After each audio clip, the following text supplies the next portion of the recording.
Hello everyone, welcome back to my channel. My name is Jen and today's video we are going to be doing my most productive / heat tolerant and drought tolerant varieties of 2024. So, little backstory to this video. If you're new here, I have two gardens. The one here at my house is down the side of a hill, and then I also have another garden at a family member's house. Two 100-foot rows fenced in of tomatoes is what I put there. It's the place I call Materville because I just shove tomatoes everywhere over there. I need to start by saying Materville has been around for 2 years. This is its second year. The first year it did well. I had it fenced in with just this like green plastic deer fencing, right? Well, I wasn't really thinking that it would warp and degrade in one season. This was the second year. The deer, they never bothered to jump over. And I think it's how it's laid out. The garden itself is laid out and how it's fenced in. They never bothered to jump into it. But when they were able to walk through the broken down plastic fencing, that's what they did. So you could just kind of see where they just busted through, walked through it. And then they ate everything that was in there. So as far as some of the ones I'm going to talk about that were over at Materville, because this happened very early on in the season. I believe it was beginning of June or mid-June. No, beginning of July or mid-July, somewhere around there. I have to look back and see. I put up a video. It was a sad video and a happy video, but that part of the video was sad. I'm definitely going to be fencing it in with wire fencing this year, but that's here nor there. So when I mentioned those in this video, most productive, you have to understand that they could have been even more productive. But for the first part of their life, they were super productive. So I imagine that it would have continued. Who's to say? I don't really know. But they were very productive. There's not that many that I talk about that were over at Materville because of that reason. They were clearly heat and drought tolerant up until they got eaten too. So... But here in my garden, there were a lot of things. So I don't know, some of these videos people will watch years down the road. This is the year 2024 I'm talking about. And this summer in Northeastern West Virginia, I guess I didn't tell you that, I garden in Northeastern West Virginia. It's very close to Maryland. So it's zone, they call it like 6B, 7A. It's right there on the border. But this has got to be the hottest summer I can ever remember, at least definitely gardening wise. And we were in a horrible, horrible drought. Like it was severe. There were, I think we went 5 weeks without a drop of anything with near 100 degrees. And that's not really common. So the plants that did survive and gave me fruit, I can tell you which ones had high production, were heat and drought tolerant. Here at my house, my garden here at my house. I can definitely tell you that because there were still some, because I don't water. I do not water my garden. There's just, if you look at my garden, there's no irrigation, and to haul around a hose in that, it's like an Aztec temple back there. Like it would just be too hard. So I just don't. I try to mulch as much as I can, which I think probably helped keep them alive a little bit longer. But there were several that just succumbed. So those, you won't hear about those in here. All right, let's get to this video. I'm 5 minutes in. I haven't talked about one variety. The first one I'm going to talk about was the very first one I tasted, and it is yellow vernissage.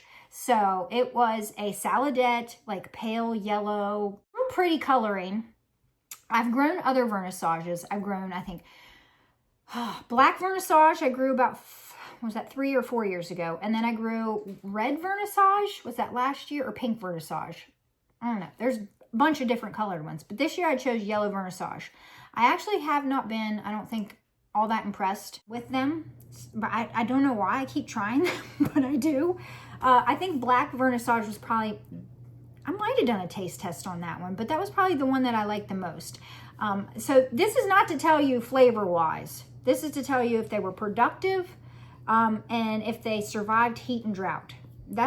So I did not care for this one. It wasn't bad, but it was bland. but it was super productive. So if you're looking for something that's heat and drought tolerant and heavy producer, it produced the entire season. It's one of those ones that the plant even looked dead and it still had fruit ripening on it at the very end. Like, I was just like, how is it, it doesn't look live, but there's still flowers and there's still fruit. Like, there was, the foliage was crusty, and so yellow versage is on the top of that list. Put the whole thing in my mouth. Smells like all the others have. I don't think anything's had.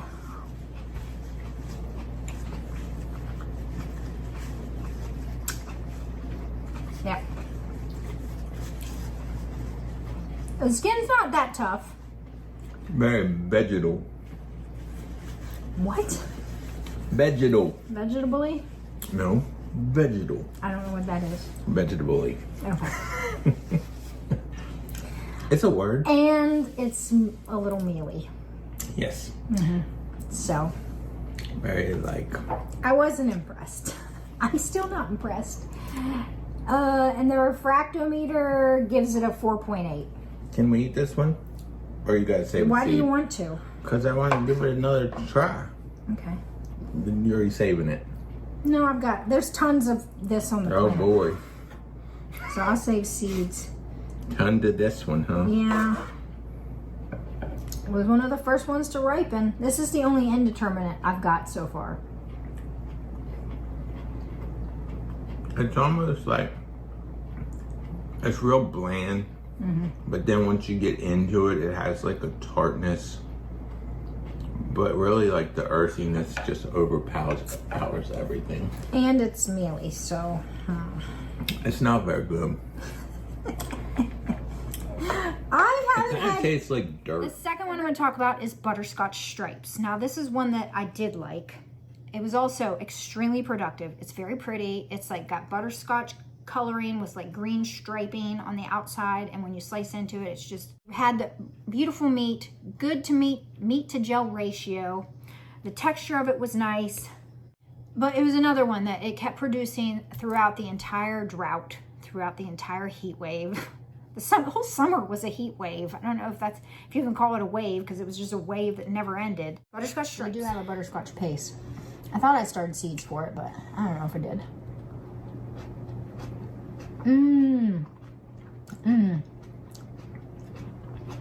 Whoa. Yeah, I like that one. Yeah. That's good flavor. And I like the meat to gel ratio.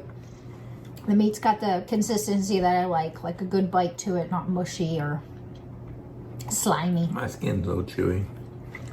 This has got some levels. That skin's not nearly as bad as This has got some levels to it. Taxi.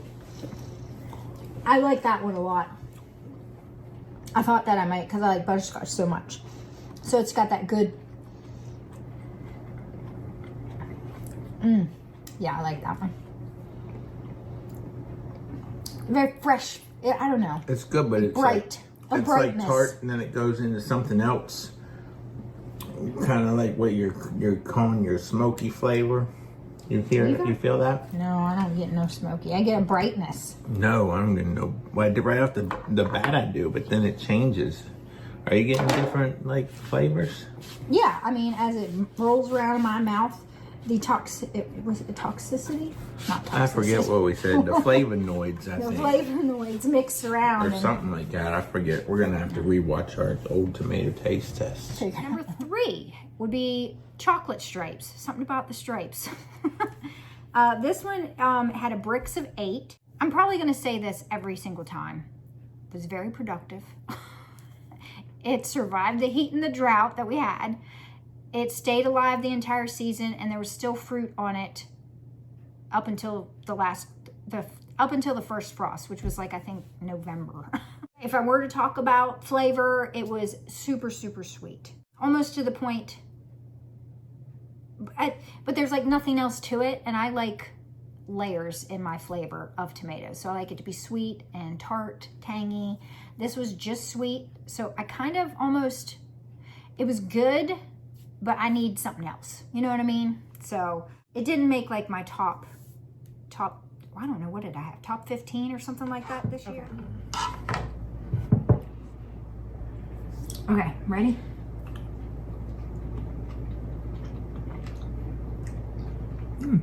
Whoa. Very interesting. That is so sweet. That is so sweet. And another little piece of that. Very interesting flavors going on in there. I'm curious to see just how sweet that is. Wow.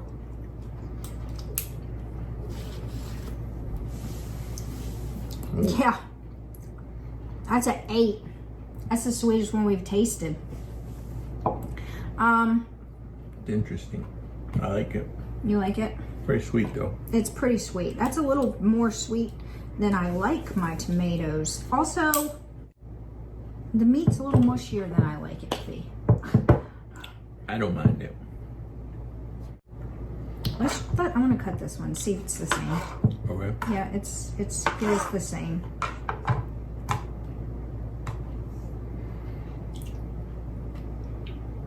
No.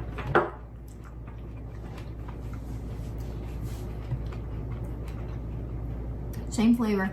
Super sweet. Super sweet. Very sweet. Gorgeous tomato. Very productive. The next one. Beautiful. Number 4. Coyote. Okay, so this is a wild tomato, also known as a pimp variety. This was one Lauren, she sent me seeds last year, and I didn't end up growing it. I started seeds for it this year. She loves it. She kept telling me how it's her favorite cherry. So I was like, well, I totally want to try it. I didn't realize that it was a wild tomato variety. That thing, so this one I had over in Materville. So if you go back and watch different videos, you'll get a look at this thing. Even after the deer came in, they didn't eat it. Or they did and I just couldn't tell because the dang thing was like a bush. I mean, it was packed, like you could use this as a living, what do they call them? Like where you use trees or shrubs to create a wall. If you would plant coyote tomatoes in a row, you could use them as like a wall because that you couldn't see through. Because I have them going up a trellis, but like, and it was just taking over all of the tomatoes near it. It was crazy. At a certain point, I didn't know how to tie it up anymore. But to be honest, we did a taste test, Ben and I, on it, and neither of us liked it. It almost had like a unripe ground cherry flavor to it. Like you didn't let the ground cherry get ripe enough. And almost like a hint of like the antho flavor that I just, So I was disappointed because I thought I was going to love it. She's actually made a couple of different crosses. I'm still going to try those because they're her developments. So I want to try them. I want to grow them. You know, I'm not saying don't try it because the people that like it, they really like it. So you might not have the same flavor profile as me. And if you like, it's like, I didn't even describe it. It's like this tiny, bigger than a currant, but not by much. And it's like pale yellow, like with see-through skin. You can almost, it's like in between white and yellow. Super producer, but the deer didn't like it. Like I couldn't, or they didn't, like I said, I couldn't tell that they ate it because every time I went over there, there were still tons and tons and tons of tomatoes on it. And that's kind of, you know, wild tomatoes, that's kind of their thing. You know, they're wild. So they produce like a lot and they are just like insanely big plants. And I'm actually going to grow a few different wild tomato varieties this year. You want that one and I'll nope, this I one? like to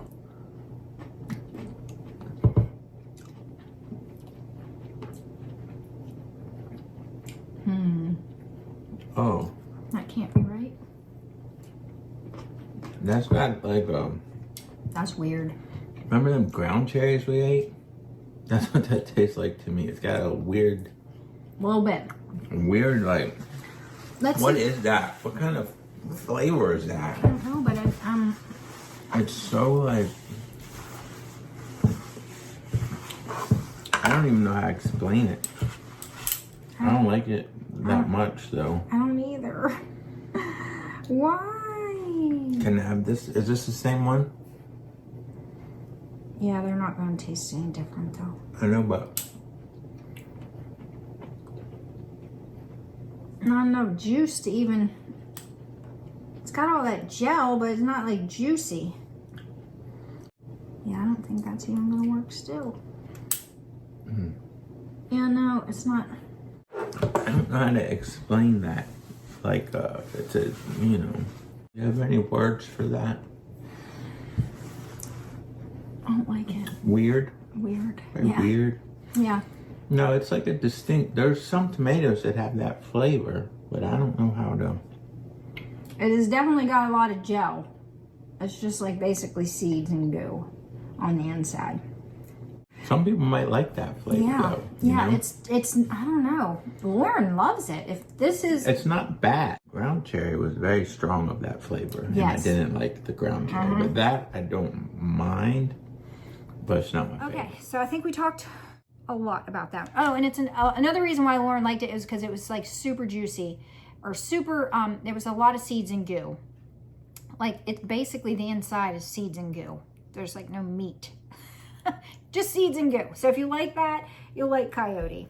The next one I'm going to talk about is musk zebra. Now it's another, I would say it's a large cherry, real pretty coloring. It's a darker tomato. So it's like mine was striped too. It had a Brix of 6.4. Seeds for this one, you can get at Tomato Faifu. And this one is a Tom Wagner variety. And I found it funny when I was looking these things up to see like where you could purchase them or if I could find out who the creator of the tomato was. I found where it said that this one was just, it was described as being very suitable for cooler climates. So I was like, well, it's very suitable for hot and dry ones too, because this is another one. The plant was, I don't know, 9-10 feet tall, super producer. There was suckers on it coming off everywhere. And each one of those arms had like, I don't know, 12 tomatoes on it. I mean, it was just a big producer. As far as flavor, it was really sweet. What I remember about this one is that it sat on the counter like for a very long time without going bad. Like I think there was a bowl of them for an entire month and none of them got leaky or weird. So you notice those kinds of things, you know? And another thing I noticed is that when everything else in that row of tomatoes started to get some disease, this one still looked good. Like I think it is a fairly disease resistant plant, at least mine. Boy, there's a lot of cherries in this one because they're the ones that are still producing my slicers. I can't taste test them fast enough. Another sweet one. It's pretty sweet, but I don't think it's a, I bet it's only a 6. It's so productive though. Ooh, maybe a 6 couple. But it is pretty good. It's got a little bit of a savoriness to it. Yeah. Because it's dark, so yeah, it is a little savory. I have to look up to see what. Yeah, it's a 6.34 or something like that. Man, I'm just dead on. You are pretty good at guessing that sweetness of tomatoes, dear. But yeah, I like that. It's very productive. I like it. As far as productivity, it's one of the best. Okay, cool. And it's good flavored. And they last long. Like in a bowl, when you pick your cherries, that lasts quite long. It hasn't gone bad. Next one is going to be stripo renoid. I don't know if I'm pronouncing that right. This one is a Tomato Eden variety. That's where I got my seeds. This one had, as far as flavor, the shape of it's really fun. It's like, I don't know, bell-shaped, but it has like a little doodad point at the bottom and pretty coloring, orange and yellows. I thought that this one was going to be more of like a hollow type or like a stuffing, like you could cut off the little pointy doodad and cut off the top and stuff it, but it was actually quite meaty on the inside. It was mild in flavor, slightly earthy, not a bad flavor. I was actually surprised that I enjoyed it as much as I did. And it was in the same row as musk zebra, but like, if I'm picturing it, like 4 plants away from it, and it was, again, looking really good, where the ones around it kind of look like crap. So it survived the heat and the drought all the way up until the end of the season. Striping. I'm taste testing, I just can't see. Oh. Mild. Mild Earthy. flavored, slightly earthy.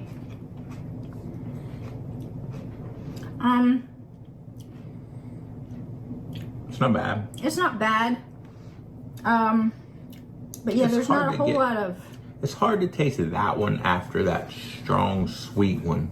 Yeah. And really it get a fair. Because it's not very sweet. It's not very tart. It's just not a whole lot. I don't know. It's not bad. No, I like it. It's fine. It's Yeah. just, you know, It's interesting. some are more stronger than the others. I feel like last year, I'll have a ton of seeds to say from it because it's a heavy producer. All right, number 7 is going to be Amber Keys. This is a variety developed by Blaine Horton. It had a Brix of 7. This one is Amber Keys is a multiflora, which means it has tons of flowers on each truss. And this one did. I mean, I don't know, 40 or 50 tomatoes on each truss. This plant looked dead, and it still had fruit on it. It was one of those where like there was practically no foliage, but it was still producing fruit. And I was just like, okay. The fruit is like, it's like a green, clear, like clear-skinned oval cherry. Had tons of seeds and goo and was super, super sweet. It was a good one. A good strong tomato plant.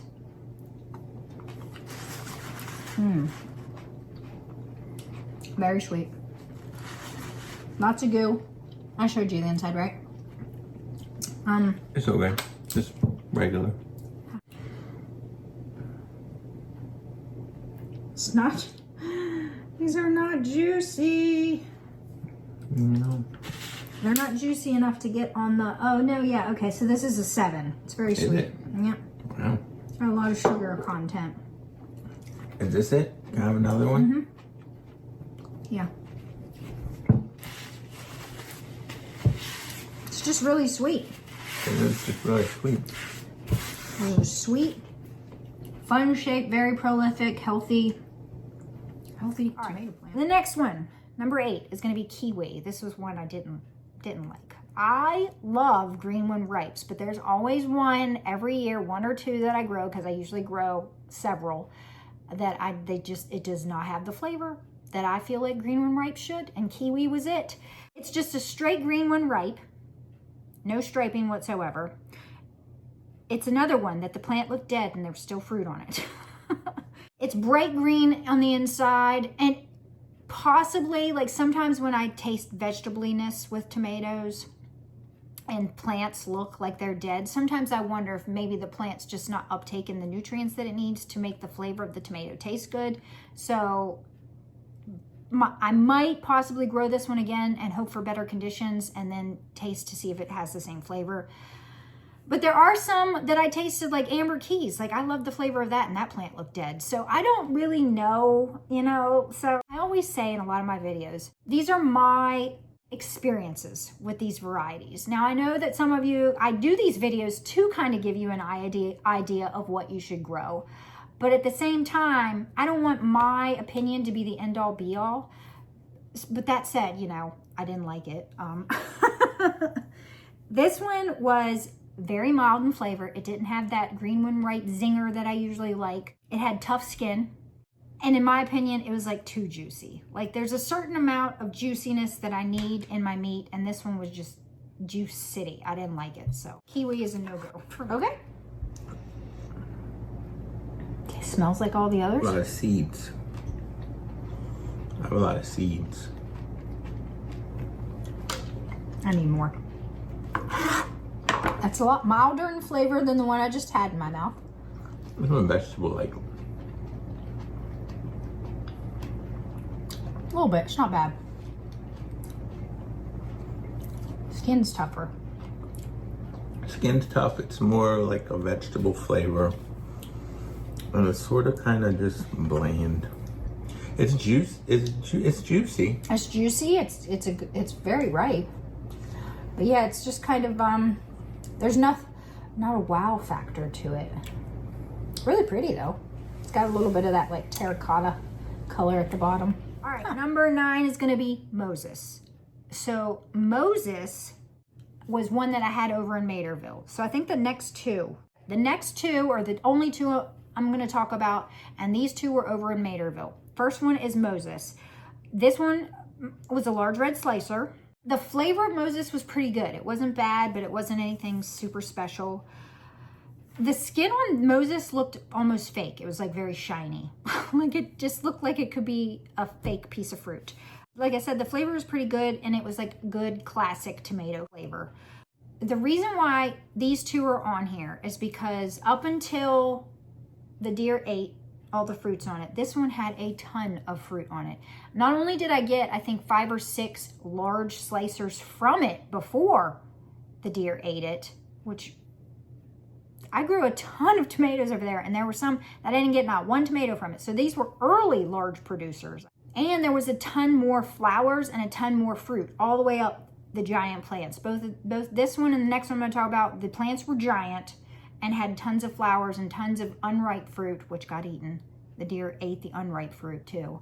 And I got, I think, 5 or 6 ripe fruits here. Moses. Moses? Mm-hmm.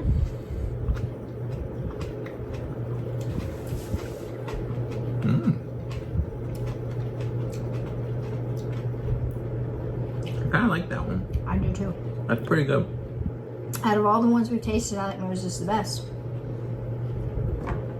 Yeah, that's good. It's got a lot of flavors going on. That one's got nice classic tomato flavor. Yeah.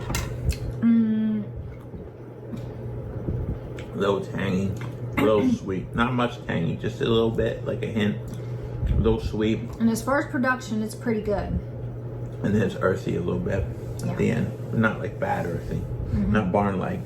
Yeah, not barn-like. It's pretty good. It's like earthiness, good tomato flavor. We'll move on to the next one, which is West Virginia sweet meat.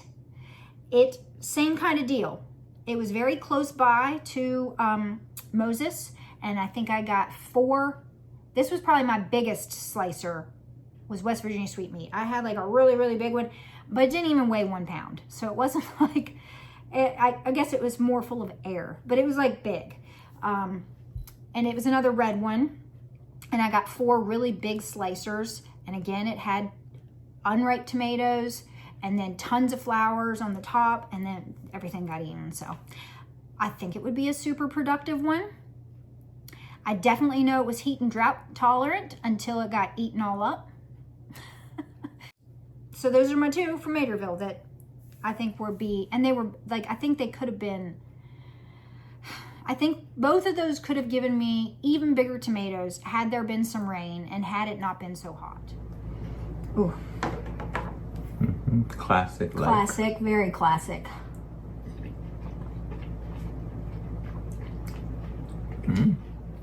Even more classic tomato than the Jarson. That's sweet, I think. And very sweet. Very good. I think it's a little bit more ripe than I would like it. Classic tomatoey. It's a little more ripe than I would like it.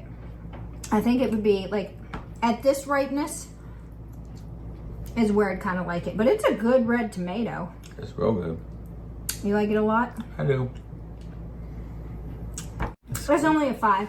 Is it? Wow, I thought it was sweeter than that. Yep. Wow. But it's got like good meat to gel ratio. It's a little bit, like I said, I think it's a little bit more, I don't want to say it's mushy, but it's not as firm with the meat that I like. The next one, which is Jarson 23.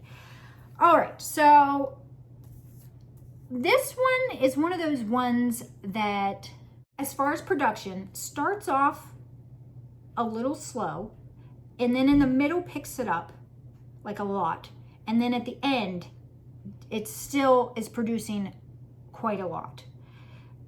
And so it made it through all of that heat, all of that drought, and like got even more production like in the middle when it was really, really hot, really, really dry.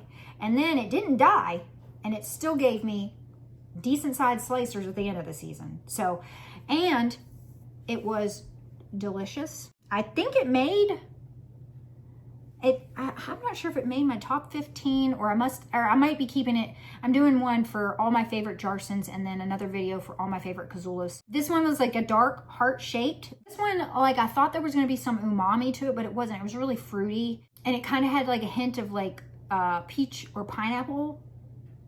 Not like Cazula 134 pineapple, but like a milder hint of like there's something in the background. incredibly productive, heat and drought tolerant. It was one of the ones that I was picking tomatoes off at the end of October. Oh, oh, it smells good. Oh yeah, it does smell good. Mmm. Mmm. Mmm. Mm-hmm. That's good. Mm-hmm. Good meat to gel ratio. It's got good flavor, tomato flavor, like traditional tomato flavor. It's sweet, tangy, and the skin's not tough. It's like at perfect ripeness. It's gorgeous. It's gorgeous and it's big. Oh, and I forgot to tell you the best part.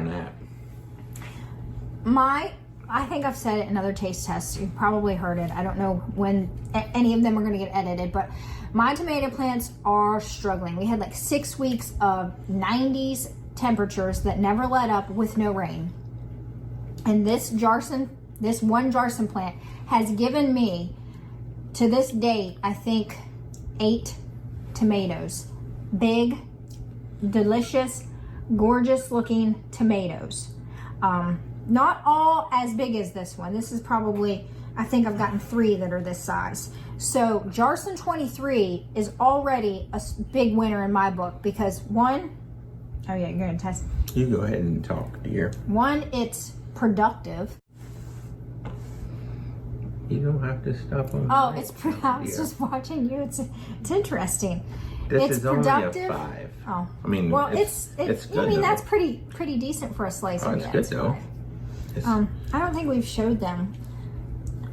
Oh yeah. Can we do that? Yeah, you can do it. You know how to do it better. Right there. Lauren, my best friend Lauren. See how it lights up? She got a digital one. When you look inside it, light, like you can see the light. That's how it looks right there. It's really hard to show you. My best friend Lauren, she got a digital one where it's got like this little hole, and you just squirt the juice in the hole, and then the number pops up. How do you clean the hole? Just wipe it. Just wipe it. I mean, it's not like seems like it's fancy. Not like a deep hole, dear. It's just, it is fancy. It's very expensive. She got it for her birthday, and she said I would never buy it for myself, but my parents asked me what I want, and so that's what she asked for. It was a digital refractor. The next one is Irish Stripes. This one was like a deep, dark, striped one with green. It had a bricks of 6. When you slice into it, it had like a deep red wine color look to it. Really pretty. As far as texture, this one was a bit mushy or, you know, didn't have a good bite to it. The flavor was pretty good. I believe this one, this one was one that was like quite acidic, and I think it was one that I described as having like a 9-volt battery to the tongue kind of deal. I don't think Ben had that reaction to it at first. But yeah, this was one of those ones that, you know, you put it on your tongue and it's so acidic, like it just zings you right away. Okay.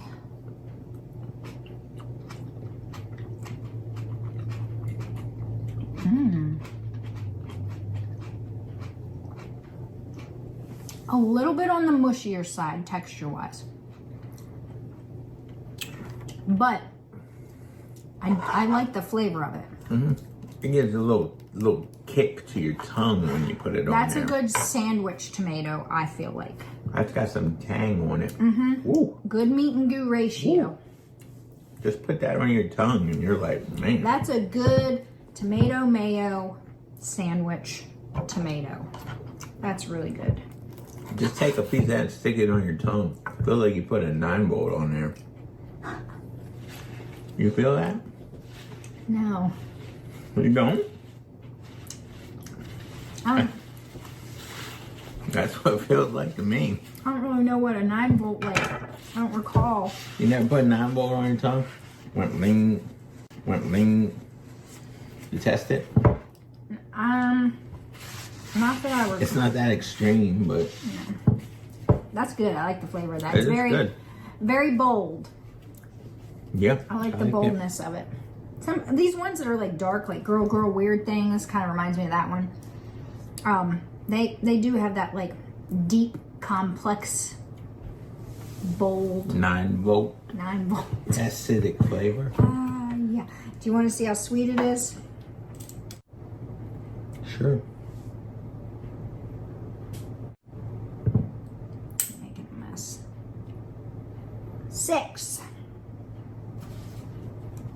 That tracks. It's pretty sweet. All right, the next one I'm going to talk about is Nimo variegated. This one was, I would say a small slicer, like a small ribbed, flattened slicer, really pretty. And of course the plant's really pretty because it's variegated. I had, I think, 2 of these. One of them I just had attached to a post. And then, where was the other one? I'm trying to think where the other one was. But I remember I got a ton of fruit off both of them. And this was another one where the plant, I thought it was dead, but it was still giving me fruit. So, and as far as variegated and production, this was the most productive variegated plant I've ever grown. That tastes pretty sweet. Mm-hmm. It doesn't have that zing of flavor that kryptonite did. It's not even that sweet. It's only like, it's almost a 5. I wasn't getting. It's kind of mild in flavor, I think. Yeah. Pretty mild. Very bland, I think. Let's try this littler one. It doesn't have much going on. There, try that. No. I don't care. It's the same. It's just regular. I mean, it's just like a regular, mild orange or whatever color it is. It's mild. It don't even have much tanginess Yes. or much sweetness. But it's not, I mean, it's good, I think. Tastes good. Yeah, it's not bad. It's just not one I would. It's just not strong. I wish it tasted better because you got so many fruits. All right, the next one I'm going to talk about is Jade Stash. Now, this one was very close to, I remember, I'm like picturing where my plants were, and I'm picturing myself looking at them. This one was in the bed that was below, or no, this one was in the bed that was above all the Jarsons. And I remember because it kind of reminded me of Jarson 23, the look of it. It's like a deep colored heart shaped one. This one was one that it produced more later in the season after the heat and drought. Like after it got battered and beat up, that's when it started producing. So, and it produced a lot. The plant got really big and then it just took off. So I put this one on here because it gave me a trickle of fruit here and there, and then it just kind of took off. And another thing I remember about this one was that they sit on the counter for a really long time without going bad, without getting leaky. Like, I think I had a couple of them for like 3 weeks sitting on the counter, and I thought, oh my gosh, these things. And sometimes, you know how the texture changes the more ripe they get? This one didn't. It stayed the same. So it didn't get like overripe. It's not a long keeper, but it's one that you can, you know, there's somewhere you can leave them on the counter for a day and they get weird. And then this one was not one of those. This was one that actually stayed decent for quite a while. So you remember those things.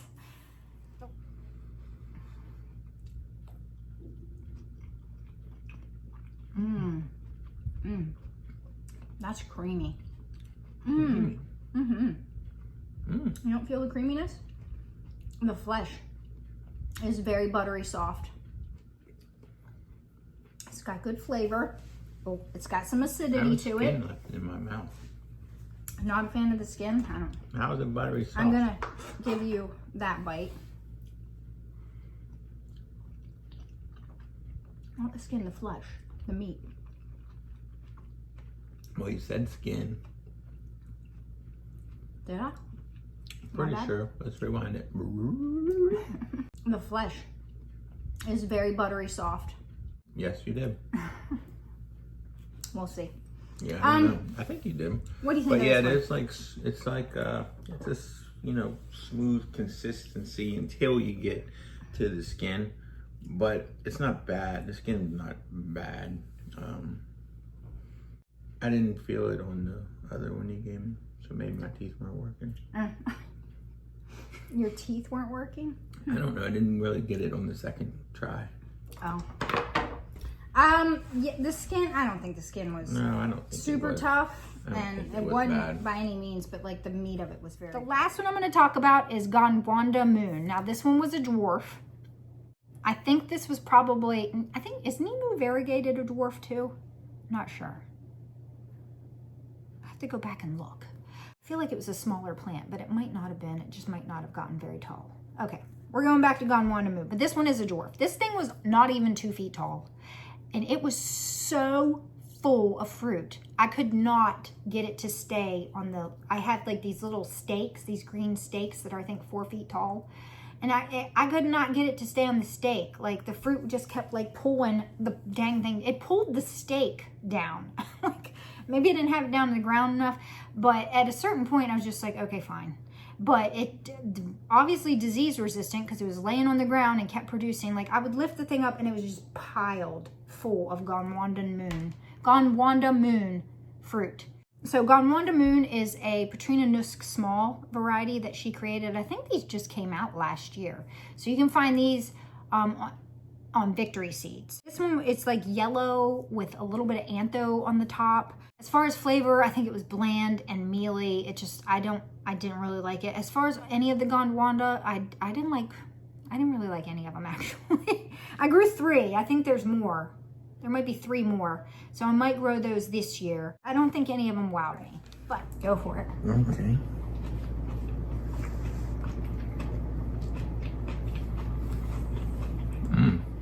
Slightly mealy. And a little slimy too. Like, Very bland. yeah. Not much going on there. No, I can't really taste that antho because as some of you know, I'm not a fan of the antho. Want another bite? Yeah, sure. Let me get another little taste. Because these I've saved. I can tell you. There's the antho. I can taste it because that Yeah. was dark. It's just a little, but it's not overpowering. Is that the umami? What's umami? Savory. Look at the savory kind of feeling to it. I have seeds everywhere. Yeah, I guess that would be that. I like the dark part better. You like the dark part? Yeah, this part didn't really feel like it had much going on, but I didn't mind that dark part. That was pretty good. That is it for my most productive heat and drought tolerant varieties. Hope you liked it. Subscribe, like, share it.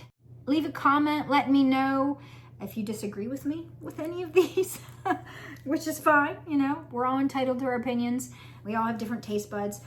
Also, if you're going to grow any of these because of something I said, let me know in the comments. But until the next one, guys, I hope you all enjoy your day. Bye.